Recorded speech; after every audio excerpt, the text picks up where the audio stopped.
அனைவருக்கும் வணக்கம். 2 table spoon எண்ணெயில் ஒரு 1/4 டீஸ்பூன் அளவு கடுகை தாளிச்சிட்டு ஒரு பெரிய வெங்காயத்தை ஆட் பண்ணிக்கோங்க. இது நைஸாக கட் பண்ணி போட்டிங்கன்னா சீக்கிரம் வதங்கிடும். இப்போ கண்ணாடி பதத்துக்கும் மேலே இது நல்லா வதக்கிக்கோங்க. இப்போ ஒரு கொத்து கருவேப்பிலையை போட்டு அதையும் சேர்த்து இதில் வதக்கிக்கோங்க. இப்போது மீடியம் சைஸ் தக்காளி ஒன்று இதில் நான் கட் பண்ணி சேர்த்துக்கிறேன். இதையும் போட்டு நல்லா வதக்கிக்கோங்க. இப்போ இதில் மசாலா தூள் சேர்த்துக்கலாம். 1/4 டீஸ்பூன் அளவுக்கு மஞ்சத்தூள், 1 டீஸ்பூன் அளவுக்கு தனி மிளகாய்த்தூள், 1/2 டீஸ்பூன் அளவுக்கு நான் மல்லித்தூள் சேர்த்துக்கிறேன், ஒரு 1/4 டீஸ்பூன் அளவுக்கு சோம்புத்தூள். இது போட்டு கலந்து விட்டுக்கோங்க ஃபஸ்ட்டு. இப்போ கருவாடு கழுவி வச்ச நெத்திலி கருவாடை இதில் சேர்த்துடலாம்.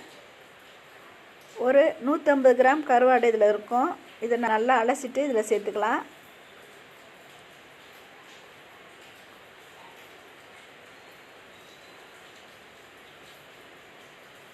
இது சின்ன சின்ன நெத்திலி கருவாடுன்றதுனால சீக்கிரம் வெந்து உடஞ்சி போகும். அதனால் ரொம்ப கண்ணாமண்ணான்னு கிளறாமல் பொறுமையாக கிளறுங்க. அப்போ தான் முழுமையாக கருவாடை எடுத்து நம்ம சாப்பிட்றதுக்கு கரெக்டாக இருக்கும். உடையக்கூடாது, குழையக்கூடாது கருவாடு.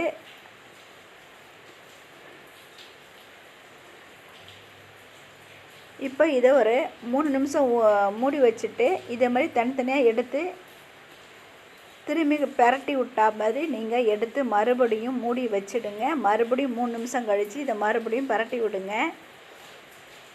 இப்போ 6 நிமிஷம் நல்லாவே வெந்துடுச்சு கருவாடு. இப்போ நம்ம தேங்காய் விழுது. இது ஆப்ஷனல் மட்டும்தான். உங்களுக்கு பிடிச்சிருந்தா நீங்கள் இதை சேர்த்துக்கலாம். 2 டேபிள் ஸ்பூன் அளவுக்கு தேங்காய் விழுது இதில் நான் சேர்த்துக்கிறேன். ஒரு கைப்பிடி அளவுக்கு தண்ணி. இந்த தேங்காய் கருவாடோட மிக்ஸ் ஆகணும் மசாலாவோட.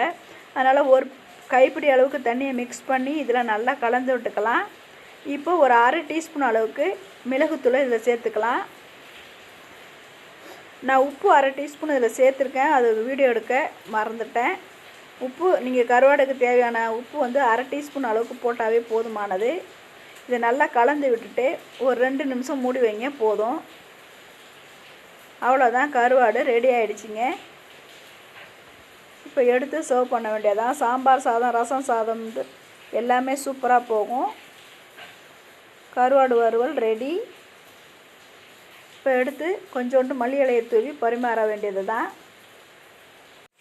நான் தண்ணி இதில் நிறையா ஊற்றல. ஒரு கைப்பிடி அளவு தேங்காய் சேர்க்கும்போது மட்டும்தான் அதில் நான் சேர்த்துருக்கேன். நன்றி. பிடிச்சிருந்தா லைக் பண்ணுங்கள்.